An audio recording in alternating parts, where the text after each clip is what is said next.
is Elizabeth Manns, and I'd like to welcome you to the April 4th Coalition Show. This is the January 13th, 2025 edition of the show. The April 4th Coalition mission statement is, we are for workers' rights and collective bargaining rights and are against tax breaks for the rich and corporations who ship our jobs overseas. We support all the articles of the Universal Declaration of Human Rights, but as is our custom, we put the emphasis on Article 23. All right, number one, everyone has the right to work, to free choice of employment, to just and favorable conditions of work, and protection against unemployment. Number two, everyone, without any discrimination, has the right to equal pay for equal work. Number three, everyone who works has the right to just and favorable remuneration, ensuring for herself or himself and his or her family an existence worthy of human dignity and supplemented, if necessary, by other means of social protection.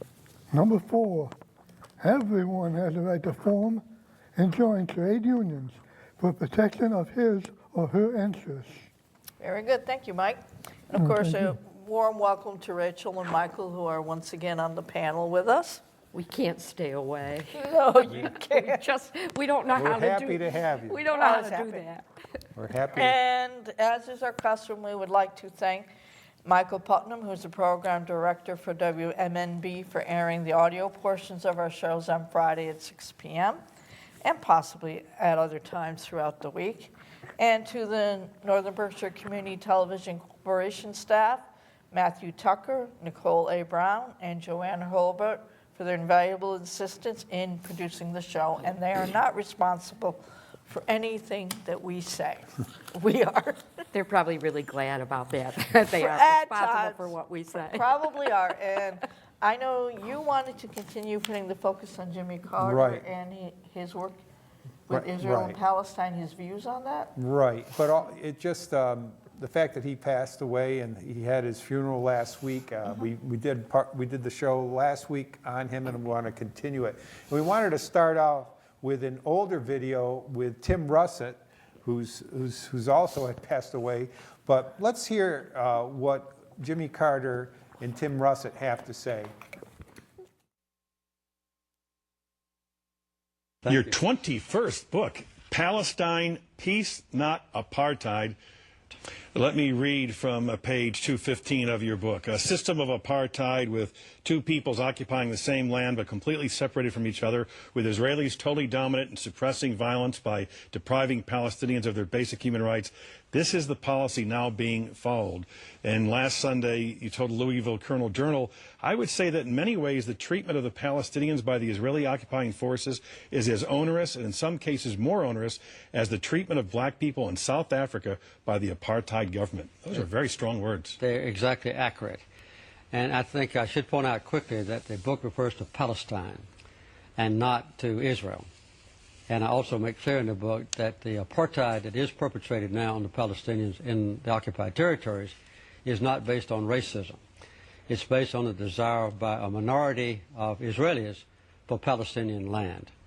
And in the acquisition of that land, the occupation, the confiscation, and then the colonization of that land, they are perpetuating an absolute and total division between Israelis living on Palestinian territory and the right of Palestinians to interrelate with any Israelis who are occupying their own land. So that word is accurate for what the Israelis are doing to the Palestinians on Palestinian territory.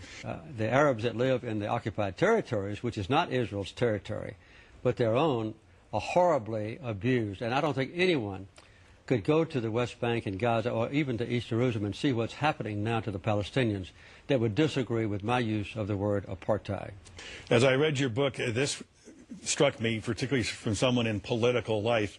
You wrote the following: There are constant and vehement political and media debates in Israel concerning its policies in the West Bank, but because of powerful political, economic, and religious forces in the United States, Israeli government decisions are rarely questioned or condemned. Voices from Jerusalem dominate in our media, and most American citizens are unaware of circumstances in the occupied territories. And then you went on to say, there's no doubt there is a strong aversion to criticizing Israel in this country. I wouldn't say it's all because of intimidation, but that is one factor. Yes. Do you disagree with that? Well, I won't ask you that. You're the one asking questions. But I don't think anyone could disagree with that. There are very few, if any, voices in the political realm of Washington or in the major news media who would raise the kind of issues that are raised in this book. Why?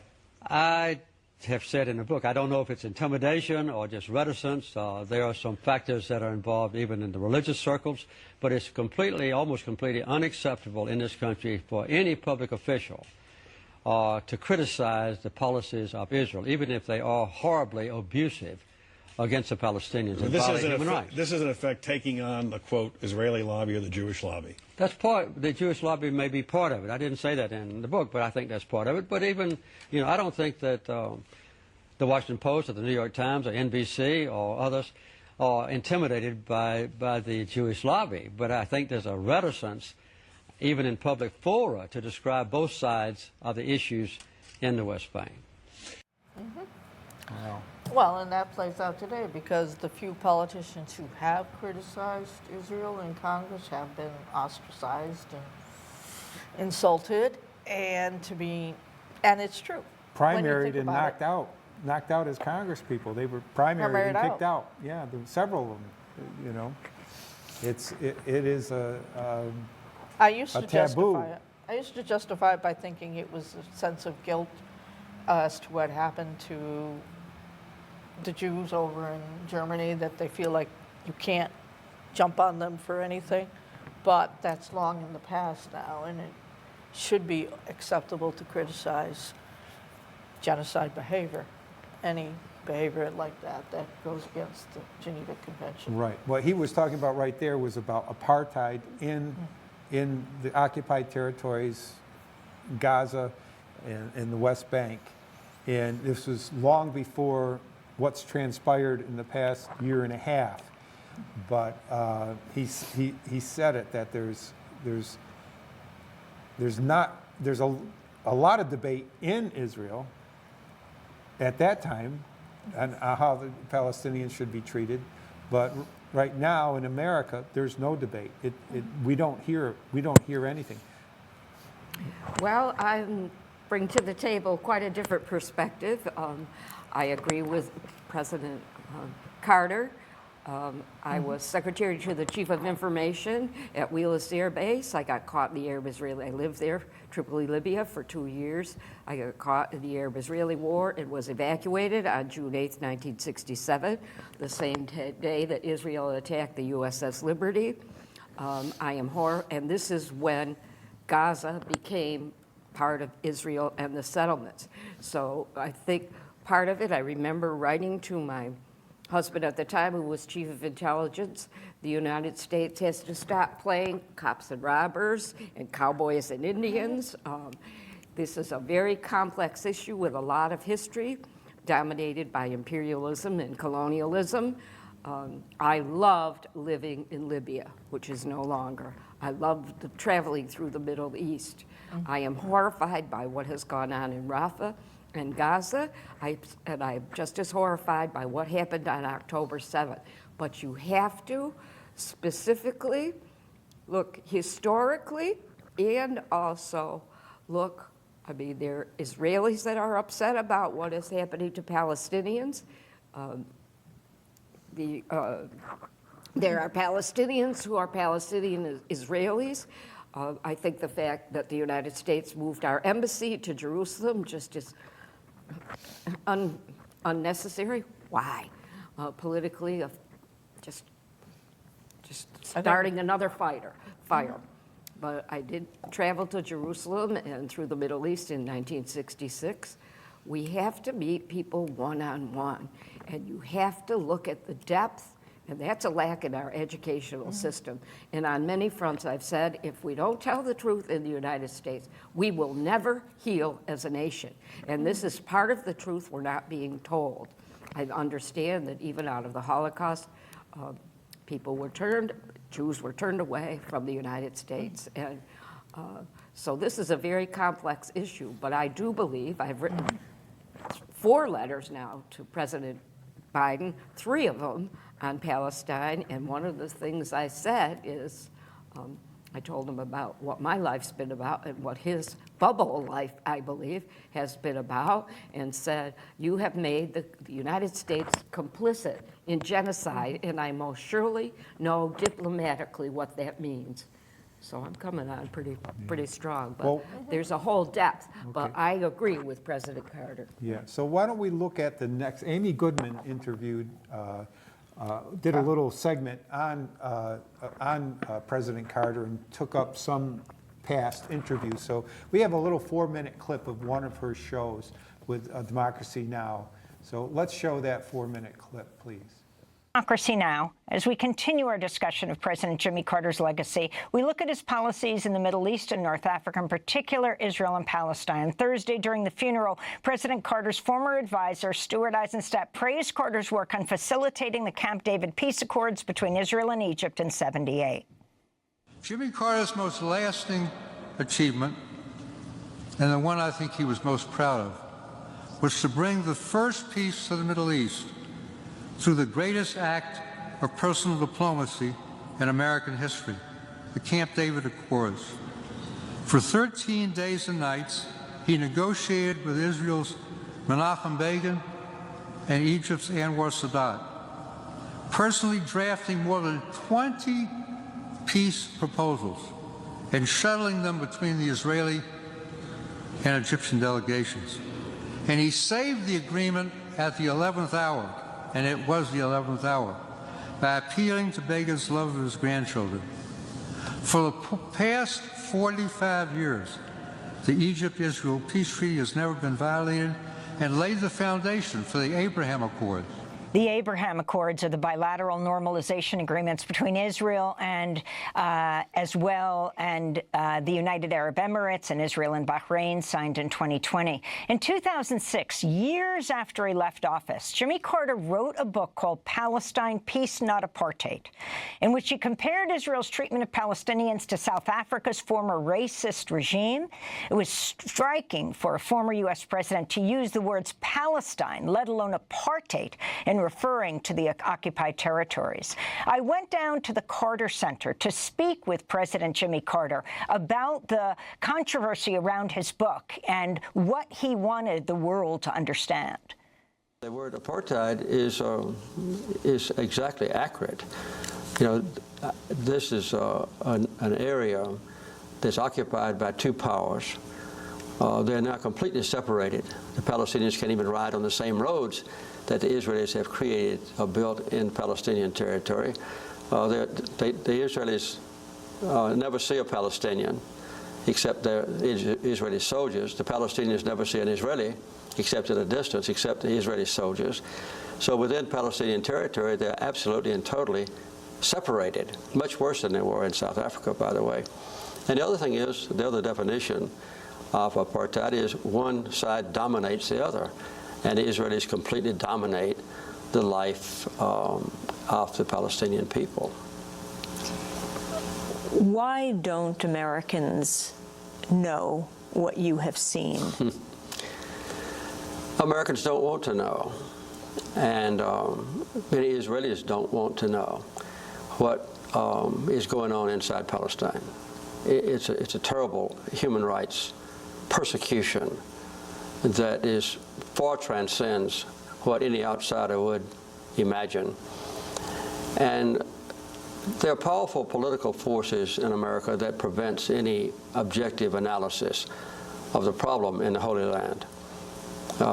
I think it's accurate to say that not a single member of Congress with whom I'm familiar would possibly speak out and call for Israel to withdraw to their legal boundaries, or to publicize the plight of the Palestinians, or even to call publicly and repeatedly for good faith peace talks. There hadn't been a day of peace talks now in more than 7 years. So this is a taboo subject, and I would say that if any member of Congress did speak out, as I've just described, they would probably not be back into Congress the next term. President Jimmy Carter, to see that whole interview we did at the Carter Center, you can go to democracynow.org for more.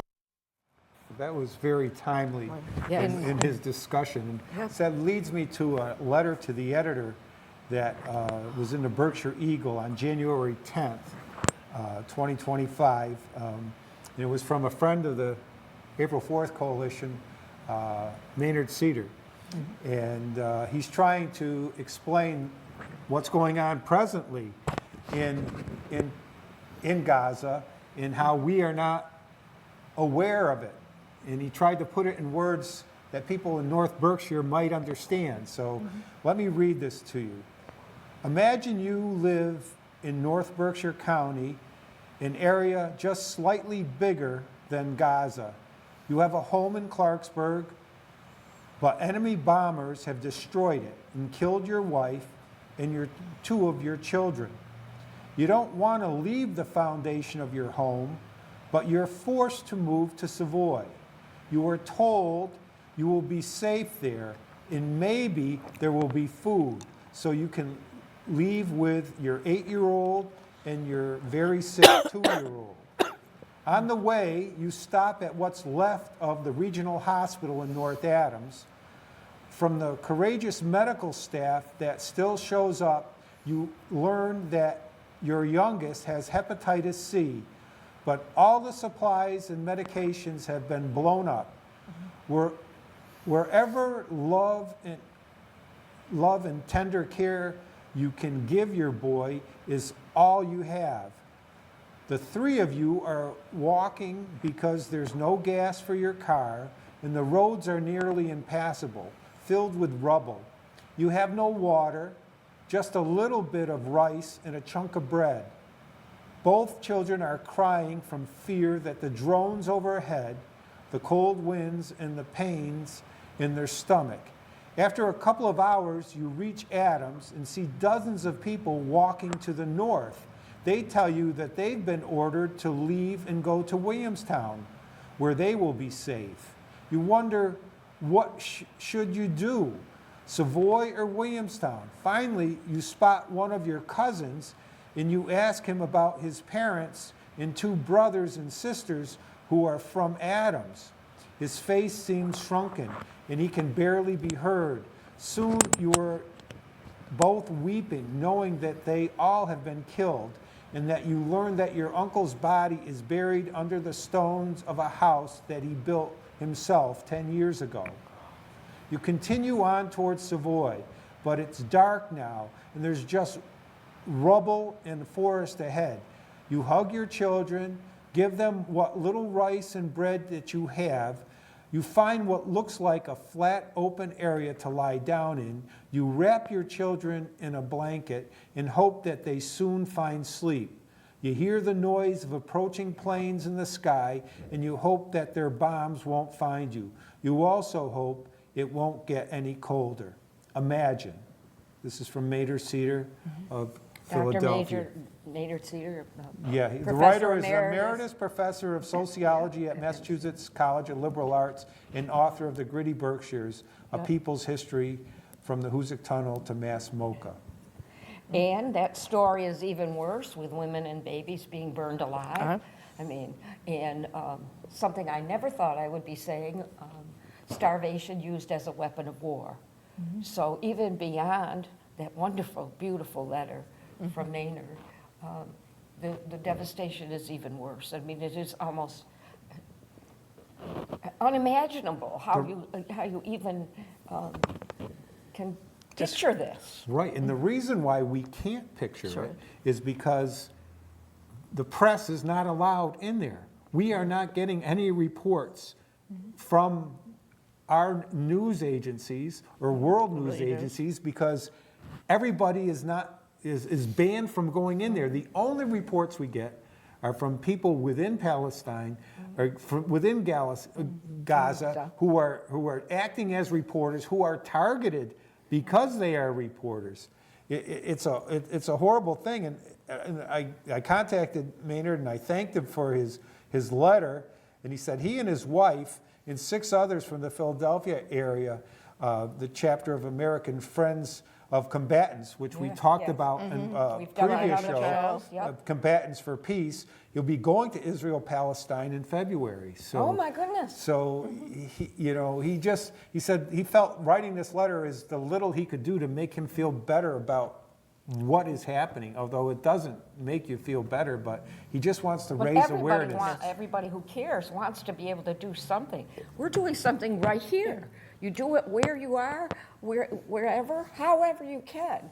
So that's part of why I'm grateful that you let me come on your April Fool's Coalition program. Now, you had a letter here that you wrote to, President Biden. That's the letter back from him. Yeah. And Did I you don't want- know if we got time for that. Do you want me to tell you what I said in it? Yeah, why don't Okay, you- This if is what you I could wrote. This is the summarize, first letter I just wrote. This is from, my dear Mr. President, I was Secretary to the Chief of Information and Civil Affairs at Wheels Air Base, Tripoli, Libya, and was evacuated during the 6-day Arab-Israeli War in 1967. During the 2 years I lived in Tripoli, I was able to travel around the Middle East and learned a great deal about the Middle East. It is heartbreaking to see what is happening to the Palestinians and the children being killed on both sides. Please, please do not sell any more arms to Israel. As a nation, we must find a new way to stop wars and use diplomacy to solve conflicts. There is much more I could say, but this must suffice for now. Very respectfully. And this became 6 months later, November 15, 21.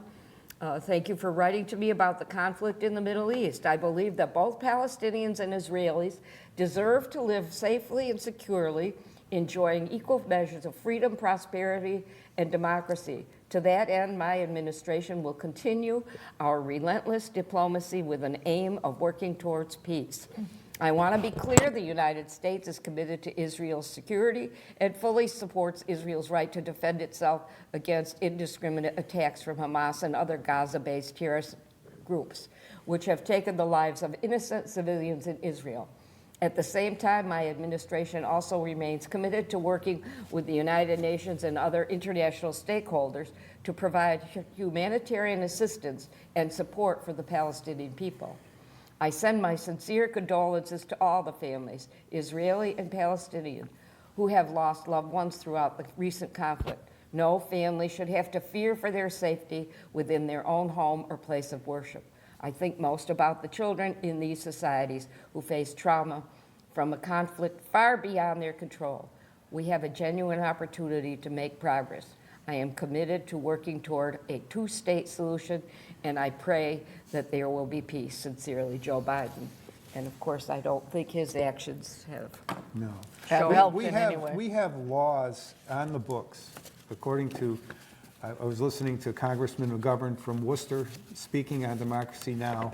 In saying we have many laws on the books that when aid is being held up to people in civilians in dire straits, then we should stop all military aid to those people who are stopping the aid from getting to those people. All we have to do is follow our own laws. The laws are there. It's very clear. But for some reason, and I think Jimmy Carter in his discussion talked about the fear of any criticism of any action of the Israeli government. Well, you have Which to gives- separate Netanyahu, the government, the Zionism, the Hebrews, those who believe, the citizens and residents of Israel. You can't just group them all and say it's Israel. It's the whole It's the Netanyahu regime. Right. Yes, it is. It is that. But when you starve people to death, I mean, talk about humanity. What is Right. it, the World Kitchen? Right. Trying to get in there, you can't get food in Right, there. if that's what's happening in And North journalists Berkshire, being killed? if that was happening in In North North Berkshire, Berkshire. we'd be saying, where's the help? Where's the help? But remember, none of this is being reported. There's no news, there's no TV cameras, there's nothing. No news is getting out. You're on your own. It's very upsetting. That's why community television is so important. and to only have one regional newspaper that's not local, that, of course, we've got iBerkshires.com, but that is so dangerous. Right, we need to rebuild that infrastructure and many others. Yeah. We We're have heading down the like same 4 road. minutes left, and we have one more, we have a song from Sweet Honey and the Rock that we didn't Oh. play last time, and it's talked about more than a paycheck, and it's a very interesting song, and it's, you know, just like We just want to end military on aid. a lighter moment with Well, I don't know if military it's aid. a lighter moment, but there is blowback no matter what you do. So let's hear what More Than a Paycheck has to say. Okay. It's not- We bring more than a paycheck to our loved ones and families. We bring more than a paycheck to our loved ones and families. We bring more than a paycheck to our loved ones and families. More than a paycheck to our loved ones and families. We bring more than a paycheck to our loved ones and families. More than a paycheck to our loved ones and families. I wanted more today, but what I've got here today is more than I bargained for.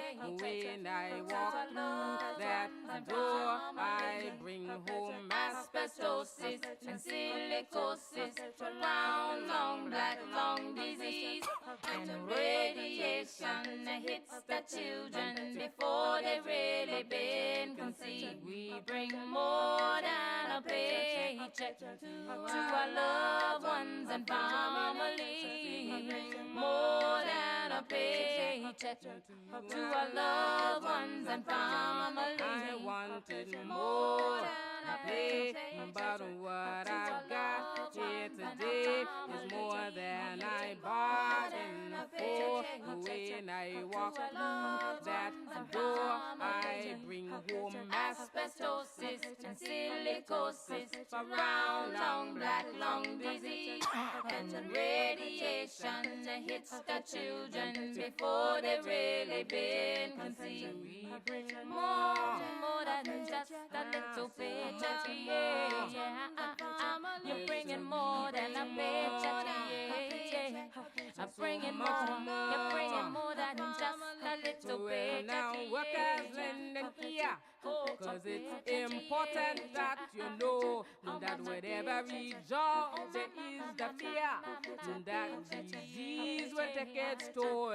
If not disease, then injury, my Lord, may befall your lot. And if not injury, then stress is going to tie you up in knots. So we take home more than a paycheck to our loved ones and family. More than a paycheck to our loved ones and family. We bring more than a paycheck to our loved ones and family. More than a paycheck to our loved ones and family. Asbestosis and silicosis, round, long, black, lung disease, and radiation hits the children before they've really been conceived. More than just a little paycheck, yeah. You're bringing more than just a little piece of paper here now. You're bringing all the things that you come with you. Oh, man, don't you give her no more, don't you give her no more.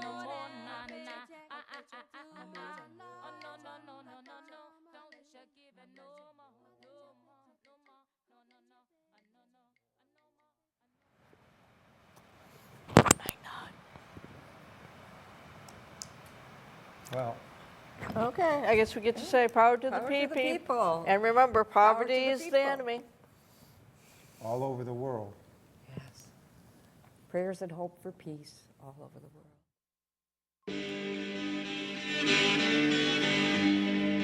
There's power in a factory.